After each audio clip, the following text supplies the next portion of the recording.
मैं तुम्हारी माँ के बंधन में और नहीं रह सकती। मुझे अलग घर चाहिए जहाँ मैं खुल के सांस ले सकूं। पलक रवि को देखते ही जोर से चिल्ला उठी। बात बस इतनी थी कि सुलभा जी ने रवि और पलक को पार्टी में जाता देखकर इतना भर कहा था कि वो रात 10 बजे तक घर वापस आ जाए। बस पलक ने इसी बात को तूल दे दिया और 2 दिन बाद ही उसने किरण के घर किटी में उसे मकान ढूंढने की बात भी कह दी। मुझे मम्मी जी की गुलामी में रहना पसंद नहीं है पलक। तुम्हारी तरह एक दिन मैं भी यही सोच रही कि अपनी सास से अलग हो गई थी। किटी ख़त्म होते ही किरण पलक से मुखातिब थी। तभी तो आप आज़ाद हो, पलक ने चहक कर कहा तो किरण का स्वर उदासी से भर गया। किरण पलक से 10 वर्ष बड़ी थी। नहीं, बल्कि तब से मैं और गुलाम हो गई। जिसको मैं गुलामी समझ रही थी वास्तव में आज़ादी तो वही थी। वो कैसे? पलक, जब मैं ससुराल में थी दरवाजे पर कौन आया मुझे मतलब नहीं था, क्योंकि मैं वहाँ की बहू थी। घर में क्या चीज़ है क्या नहीं इससे भी मैं आज़ाद थी। दोनों बच्चे दादा दादी से हिले थे। मुझे कहीं आने जाने पर पाबंदी नहीं थी, पर कुछ नियमों के साथ जो सही भी थे।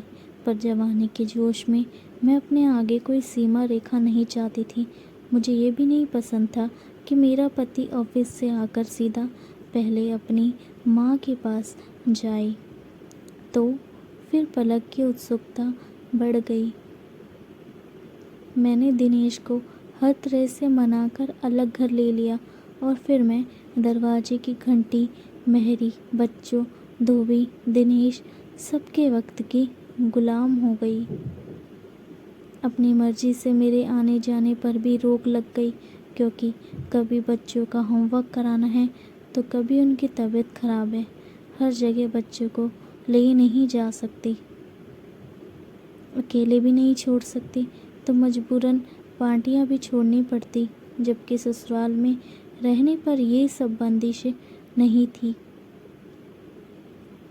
ऊपर से मकान का किराया और फालतू के खर्चे अलग। फिर दिनेश भी अब उतने खुश नहीं रहते।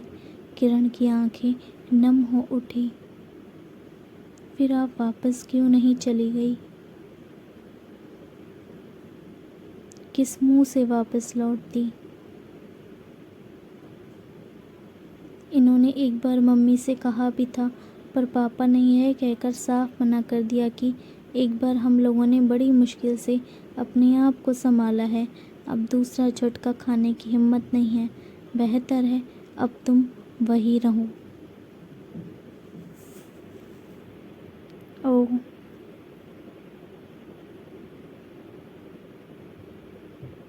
पलक, घर से बाहर कदम रखना बहुत आसान है, पर जब तक आप माँ बाप के आश्रय में रहते हैं आपको बाहर के थपेड़ों का तनिक भी एहसास नहीं होता। माँ बाप के साथ बंदिशों से आज़ादी होती है,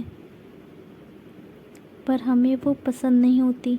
एक बार बाहर निकलने के बाद आपको पता चलता है कि आज़ादी के नाम पर खुद अपने पाँव में जंजीरें डाल ली। बड़ी होने के नाते तुमसे यही कहूँगी कि सोच समझ कर ये कदम उठाना। मन ही मन ये गणित दोहराते हुए पलक एक क्षण में निर्णय ले चुकी थी, उसे किरण जैसी गुलामी नहीं चाहिए। घर की ओर चलते बढ़ते कदमों के साथ साथ ही वो मन ही मन बुदबुदा रही थी कि घर पहुंचते ही सासू माँ के पैर छूकर क्षमा मांग लूँगी और सदा उनके साथ ही रहूँगी। माँ बाप को साथ नहीं रखा जाता, माँ बाप के साथ रहना होता है। दोस्तों, अगर आपको ये छोटी सी कहानी अच्छी लगी हो तो प्लीज़ मेरे चैनल को लाइक और सब्सक्राइब कीजिएगा, ताकि इसी तरह की और मैसेज वाली आपको कहानियाँ मिलती रहें। And thank you so much for watching. Thank you once again. Keep watching, keep subscribe.